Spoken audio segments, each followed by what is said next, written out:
नमस्कार दोस्तों। आज हम एनालिसिस करने वाले हैं एचडीएफसी लाइफ स्टॉक का। एचडीएफसी लाइफ का एनालिसिस हमने ऑलरेडी किया है क्योंकि आपने एक कमेंट किया था स्टॉक हमारे पिरामिडिंग के वीडियो के नीचे। और आपने बोला था कि एचडीएफसी लाइफ का आपको कंप्लीट एनालिसिस चाहिए एज पर न्यूमरोलॉजी। तो न्यूमरोलॉजी के हिसाब से इसका एनालिसिस हमने ऑलरेडी किया है। ओके, सो अभी आप लोगों का क्वेश्चन ये आया है कि एचडीएफसी लाइफ नीचे जाते हुए दिख रहा है आपको। इसमें बने रहना है या फिर सेल करना है, और जिन लोगों ने एंट्री नहीं ली है उन लोगों ने अभी एंट्री करनी चाहिए या नहीं करनी चाहिए। तो दोस्तों एक चीज़ बताना चाहूँगा, रिटेल ट्रेडर के हमेशा यही एक प्रॉब्लम होती है कि जब कोई स्टॉक ऊपर जाने लगता है तब रिटेल ट्रेडर को बाय करना चाहिए ऐसा लगता है। जैसे कि देखिए यहाँ पे अगर ये ऊपर जा रहा है तो रिटेल ट्रेडर सोचते हैं कि यहाँ पे कहीं तो भी बाय कर ले, और बाय करने के बाद थोड़ा सा ऊपर जाता है फिर नीचे जाने लगता है तो आप लोग डर जाते हैं। तो आप क्या करते हैं कि यहाँ पे कहीं तो भी जो भी आपने क्वांटिटी लिया है उसको सेल कर देते हैं, राइट। सेल करते हैं तो फिर से ऊपर जाने लगता है, फिर से ऊपर जाता है तो आप फिर से बाय करने लगते हैं, आप बाय करते हैं तो वो नीचे जाता है। तो ऐसा इसलिए होता है दोस्तों क्योंकि कन्विक्शन जो है ये एक फैक्टर मिसिंग रहता है। एक तो स्टडी अच्छा होना चाहिए किसी भी स्टॉक का। ओके, कोई भी एक एनालिसिस आप पकड़ लीजिए लेकिन एटलीस्ट उसको स्टिक रहिए, मीन्स उस एनालिसिस को छोड़िए मत। स्टिक टू एनालिसिस, आपका जो भी एनालिसिस हो, फंडामेंटल हो, टेक्निकल एनालिसिस हो और कोई एनालिसिस हो, उस पे आप जो है बने रहिए। ओके, ऐसा नहीं होना चाहिए कि आपने कोई स्टॉक लिया, ओके, और आपने लिया और वो नीचे गया आपने बेच दिया फिर वो ऊपर चला गया। ओके, मतलब आप एक तो आपके एनालिसिस पे भी नहीं टिक पाए और स्टॉक के मूवमेंट को भी फॉलो नहीं कर पाए। तो ऐसा कभी नहीं होना चाहिए। आपका एनालिसिस जो भी है वो भले ही 10 में से 5 बार गलत निकले, कोई दिक्कत नहीं, स्टॉप लॉस से आप कट कर दीजिए उस सौदे को, कोई दिक्कत नहीं है। लेकिन बचे हुए 5 बार जब आपका एनालिसिस सही निकलता है तो उस टाइम पे आपने मैक्सिमम प्रॉफिट लेने की सोचनी चाहिए। जिस केस में लॉस हो रहा है तो कम लॉस में निकलना अच्छी बात है, और जब प्रॉफिट हो रहा है तो उस प्रॉफिट को चलते जाना, मीन्स उस प्रॉफिट में बने रहना जरूरी होता है, मीन्स ट्रेल करना इंपॉर्टेंट होता है। तो ये जो स्टॉक है इस स्टॉक का नेचर कैसा है, कितने टाइम फ्रेम पे इसको रखना चाहिए, ये हमने ऑलरेडी मेंशन किया है। आप हमारा पुराना वीडियो देख सकते हैं। हमारे ओल्ड वीडियो में हमने क्या बोला था इस स्टॉक के बारे में वो देखते हैं, ठीक है। देखिए मैंने ऑलरेडी यहाँ पे लेवल जो है न्यूमरोलॉजी की वो प्लॉट करके रखी थी आपकी लास्ट वीडियो के लिए। लास्ट वीडियो जब बनाया था ना तब ये 494 रुपीज़ के पास था और मैंने बोला था कि यहीं पे आपको बाय करना है। ओके, आप देखेंगे वहां से एग्जैक्टली ये स्टॉक जो है वो ऊपर गया है, अपवर्ड मूव गई है। और इस स्टॉक के बारे में क्या बोला था, देखिए लेफ्ट साइड पे लिखा है कि इस स्टॉक का एनालिसिस करेंगे तो मंथली टाइम फ्रेम अच्छी होगी। ये एनालिसिस जो चल रहा है ना ये सभी न्यूमरोलॉजी के बेस पे चल रहा है। ओके, एस्ट्रोलॉजी के हिसाब से स्टॉक सिर्फ पिक हुआ है। ओके, एस्ट्रोलॉजी पिक है लेकिन एनालिसिस न्यूमरोलॉजी से कर रहे हैं क्योंकि न्यूमरोलॉजी एनालिसिस बहुत ही अच्छा होता है, इजी होता है, और एक शार्प लेवल देता है आपको। अब वो शार्प लेवल कैसी दी है ये अभी मैं आपको प्रूव कर देता हूँ, प्रूव करने की भी जरूरत नहीं, आपको दिख ही रहा होगा। देखिए, मंथली टाइम फ्रेम पे करना है एनालिसिस, ओके, और होल्डिंग रखनी है तो 7 से 8 साल के लिए आप कम से कम इसको रखो स्टॉक को। ओके, इसमें अगर आपको स्विंग ट्रेड करना है मतलब डेली टाइम फ्रेम पे तो मत कीजिए। वीकली टाइम फ्रेम पे अगर आपको इसको चलाना है, मतलब जैसे कि नीचे लिया, सपोज यहाँ पे लिया और यहाँ तक के रखा और फिर छोड़ दिया, ऐसा किया तो ठीक है।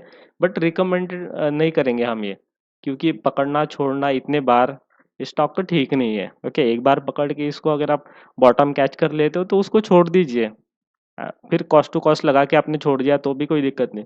जैसे कि हमने बोला था कि 494 पे बाय करना है, 494 पे आपने बाय किया तो आपका स्टॉप लॉस यहाँ पे अगर ट्रेल भी कर दिया 518 रुपये पे तो भी ये चलेगा। अब 518 रुपये पे आया तो भले ही इससे एग्जिट हो जाए, कोई दिक्कत नहीं है, फिर तो हम मान सकते हैं कि ये नेचुरली हुआ है जो भी हुआ है। लेकिन इतनी छोटी सी डाउनवर्ड मूव में किसी भी स्टॉक को छोड़ना ये ठीक नहीं होता है दोस्तों। ओके, उसके बाद हमने बोला था स्विंग ट्रेड इलिजिबल है बट नॉट रिकमेंड, हम बोलेंगे नहीं कि इसमें स्विंग ट्रेड करो, कर सकते हैं आप अगर आपको 15-20% के लिए करना है तो। ओके, उसके बाद बाइंग प्राइस थी 494 रुपीज़। ओके, और जो डेट है उस डेट पे प्राइस 547 रुपीज़ उसकी थी। ओके, देखिए 547 रुपीज़ मतलब यहाँ पे कहीं तो भी थी जब ये स्टॉक का हमने एनालिसिस डाला था, जब आप लोगों ने कमेंट किया था इसकी बाइंग प्राइस ये रिकमेंड की थी इससे पहले 494 रुपीज़। ओके, और यहाँ से जो देखिए आप 547 से भी पकड़ेंगे ना तो ये स्टॉक कहाँ पे गया है देखते हैं।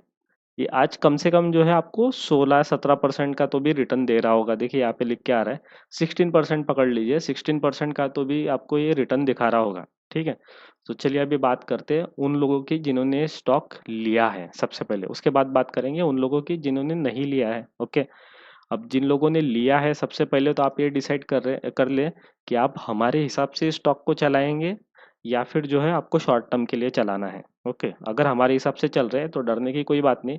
547 पे भी आपने बाय किया है, ओके, लगभग कहीं भी इसके आसपास कोई दिक्कत नहीं। अगर यहाँ पे बाय किया है तो उसको रखिए, होल्ड करिए अच्छे से। ओके, और अगर आपको शॉर्ट टर्म के लिए रखना है तो बोलता हूँ क्या करना है। देखिए, न्यूमरोलॉजी का जो रूल होता है कि जब वो नीचे से ऊपर के लेवल को क्रॉस करता है तब बाइंग साइड में आता है स्टॉक। ओके, सो इसकी बाइंग साइड एक्टिवेट हुई थी 518 पे as per numerology level. Okay, और हमने तो पहले ही इसको बोला था कि 547 पे बाय कर सकते हैं, बट जो बाय रूल बाइंग है वो 518 पे आप कर सकते थे। ओके, 518 पे बाय हुआ है, ठीक है। उसके बाद इसने क्रॉस किया 603 इस लेवल को, इस न्यूमरोलॉजिकल लेवल को इसने क्रॉस किया। मीन्स क्या हुआ, हमारा जो स्टॉप लॉस है वो अभी किधर आ चुका था, 518। ओके, जब ये 603 पे था, राइट। फिर उसके बाद देखिए ये गया 689 रुपीज पे, उस लेवल को टच किया। ओके, उस लेवल को टच करने के बाद हमने स्टॉप लॉस ट्रेल किया 603 पे। तो अब जो लोग हैं जिनको शॉर्ट टर्म के लिए रखना है वो क्या कर सकते हैं, स्टॉप लॉस 603 पे रख दीजिए। ओके, 603 को अगर ये टच करेगा तो आप इस स्टॉक से निकल जाएंगे, राइट। अभी आप देखिए न्यूमरोलॉजी लेवल की ब्यूटी देखिए कि हमने ये लेवल दी थी 689। ये लेवल तब जनरेट हुई थी जब स्टॉक यहाँ पे कहीं तो भी था, मतलब अपने हाईएस्ट पॉइंट पे, मतलब समझ लीजिए सितंबर 2021 को ये लेवल प्लॉट हुई थी। ये जो लेवल आप देख रहे हैं राइट साइड में रेड कलर का दिख रहा है आपको, ये लेवल तब प्लॉट हुई थी 2021 में। अभी हम 2023 के अगस्त महीने में बैठे हैं। सो देखिए ये होता है न्यूमरोलॉजी का मैजिक। ओके, सो ये न्यूमरोलॉजी लेवल थी, न्यूमरोलॉजी लेवल से ही इसने रिजेक्ट किया। अभी यहाँ पे अगर टच होता है तो आप इस स्टॉक से एग्जिट हो सकते हैं। ये शॉर्ट टर्म की कहानी चल रही है। ओके, अगर आप वीकली टाइम फ्रेम पे इसको चला रहे हो शॉर्ट टर्म के लिए तो आप एग्जिट हो सकते हो। ठीक है, फिर से नई एंट्री मिलेगी तो हम फिर से एंटर करेंगे इसमें। ओके, ये शॉर्ट टर्म वालों की कहानी है। यहाँ पे आप स्टॉप लॉस ट्रेल कीजिए, बट अभी एग्जिट मत होइए। अगर ये इस लेवल को क्रॉस करके अगर ऊपर चला जाता है और 775 को टच करेगा तो आपका स्टॉप लॉस रहेगा 689। अगर ये 860 को टच करेगा तो आपका स्टॉप लॉस रहेगा 775। ये शॉर्ट टर्म वालों की कहानी चल रही है। ओके, सो ऐसा आपको प्रॉफिट ऑलरेडी है इस स्टॉक में और स्टॉक को चलने दीजिए, यही हम रिकमेंड करेंगे। शॉर्ट टर्म वाले यहाँ पे निकल सकते हैं, लॉन्ग टर्म वाले जो है इसको बना के रखिए। अगर आपने इस लेवल पे बाय किया, मतलब हमने जहाँ पे बोला था वहाँ पे आपने एक तो बाय किया है, ये दो ऑप्शन दिए थे हमने। 547 के टाइम पे वीडियो भी डाला था और उससे पहले हमने रिकमेंड किया था यहाँ पे। ओके, 494 रुपीज़ पे। सो यहाँ पे या फिर यहाँ पे कहीं तो भी आपने बाय किया है तो इसको रख दीजिए 7-8 साल के लिए। बहुत अच्छा रिटर्न मिलेगा इसमें, स्लो मिलेगा भले ही बट रिटर्न इसमें बहुत अच्छा मिलेगा। ये होगा शॉर्ट टर्म वालों के लिए, लॉन्ग टर्म वालों के लिए। ओके, उसके बाद हम बात करते हैं जिन्होंने लिया ही नहीं है। अभी जिन्होंने लिया ही नहीं है वो लोग क्या करें, अगर ये स्टॉक जो है इस लेवल को क्रॉस करके नीचे आता है, मतलब जैसे कि देखिए यहाँ से अभी ये नीचे जा रहा है, राइट। अगर ये ऐसा क्रॉस करता है इस लेवल को, 603 के लेवल को क्रॉस करता है तो फिर मैक्सिमम चांसेस है कि ये जो है 518 रुपये को टच करेगा ही। अगर ये स्टॉक जो है 518 रुपये को टच करता है तो आप इमीडिएटली बाइंग स्टार्ट कर सकते हैं। ये उन लोगों की बात चल रही है जिन्होंने बाय नहीं किया है। इमीडिएटली आप बाय कर सकते हैं और 432 रुपये का स्टॉप लॉस लगा रख सकते हैं। ओके, फिर उसके बाद तो ट्रेलिंग कैसे करना है आपको पता ही है। ओके, सपोज आपने यहाँ पे बाय किया, ये आपका स्टॉप लॉस रहेगा, फिर इसको चलने दीजिए, टारगेट को ओपन रखिए। उसके बाद अगर आप बाय कर रहे हैं सपोज शॉर्ट टर्म के लिए तो आपको सेम न्यूमरोलॉजी लेवल फॉलो करना है। राइट साइड पे लेवल दिख रही होगी, 432 का पहले स्टॉप लॉस किया, तब स्टॉक आएगा 518 पे। 518 से अगर ये 603 पे गया फिर से तो आपका स्टॉप लॉस यहाँ से ऊपर चला जाएगा 518 पे। फिर जैसे ही अप लेवल पे, मतलब ऊपर के लेवल पे स्टॉक जाता है, वैसे ही एक लेवल नीचे आपको स्टॉप लॉस रखना है। वो लेवल राइट साइड पे दिख रही होगी, रेड कलर की लेवल है। तो आप इस हिसाब से जो है स्टॉक को चला सकते हैं। और जो लॉन्ग टर्म के लिए रखना चाहते हैं वो लोग क्या कीजिए, 518 पे अगर ₹518 पे जब ये आ जाएगा तब वहाँ से आप बाइंग स्टार्ट कर सकते हैं फिर से। ओके, बाइंग स्टार्ट करने के लिए सिंपल चीज़ है, आप पिरामिडिंग भी फॉलो कर सकते हैं।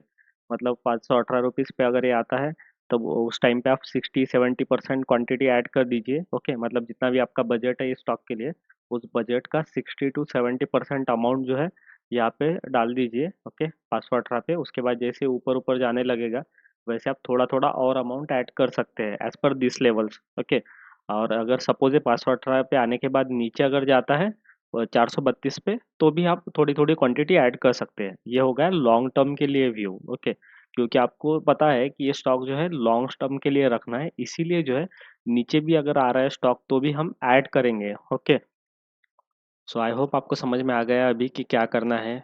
जिन लोगों ने लिया है स्टॉक उनको कैसे रखना है शॉर्ट टर्म लॉन्ग टर्म के लिए, जिन लोगों ने नहीं लिया है उन लोगों को कब बाय करना है। सो दोस्तों देखिए, जो स्टॉक होता है कोई भी न्यूमरोलॉजी लेवल को बहुत अच्छे से रिस्पेक्ट करता है। देखिए जैसे कि आपने यहाँ पे देखा होगा, इस लेवल को कितने अच्छे से इसने रिस्पेक्ट किया है। ओके, सो ये आपने रिक्वेस्ट किया था हमें कि न्यूमरोलॉजी लेवल कैसे निकालते हैं। सो इसके लिए हमने डायरेक्टली कोर्स बना दिया है। न्यूमरोलॉजी कोर्स अगर आपको ज्वाइन करना है तो हमें ईमेल कर सकते हैं। ईमेल एड्रेस डिस्क्रिप्शन में मेंशन है। ओके, इसके अलावा अगर आपको कुंडली चेक करानी है हमसे स्टॉक मार्केट कंपैटिबिलिटी के लिए, तो उसके लिए भी आप हमें ईमेल कर सकते हैं।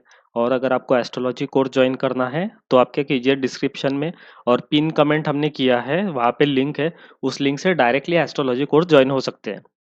सो एस्ट्रोलॉजी कोर्स के लिए डायरेक्ट लिंक है, और न्यूमरोलॉजी कोर्स और कुंडली चेक करने के लिए आपको डिस्क्रिप्शन में हमारा ईमेल एड्रेस मेंशन है, उस पर हमें ईमेल कर दीजिए। सो आई होप आपको वीडियो अच्छा लगा है। Thank you for watching. मिलते हैं नेक्स्ट वीडियो में।